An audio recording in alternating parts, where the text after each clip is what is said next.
రాజశేఖర రెడ్డి గారు చనిపోయిన 3వ రోజునే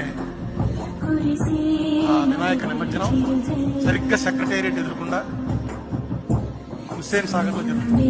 ఊరంతా డ్రామా, డబ్బులు, డాన్సులు భయంకరంగా ఉంటుంది. ఏంటి అసలు ప్రతివాడు వాళ్ళ ఇంట్లోంచి వినాయకుడిని తీసుకొచ్చి కలపవలసిందే అనేటువంటి ఒక యుద్ధం జరుగుతున్నట్టుగా ఉంటుంది. ఆ రోజు తాజా భజనలు లేవు, బాణసంచాలు లేవు.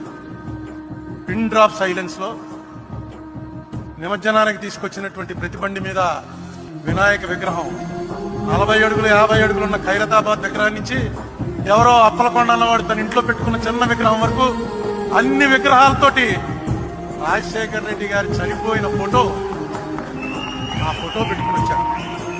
బహుశా ఈ గౌరవం ఎవరికి దక్కదు, ఎందుకంటే అది ఎవరో పెట్టించి ఫోటోలు పంచిపెట్టింది కాదు, పేపర్లో పడ్డది కట్ చేసుకుని అక్కడ అంటించి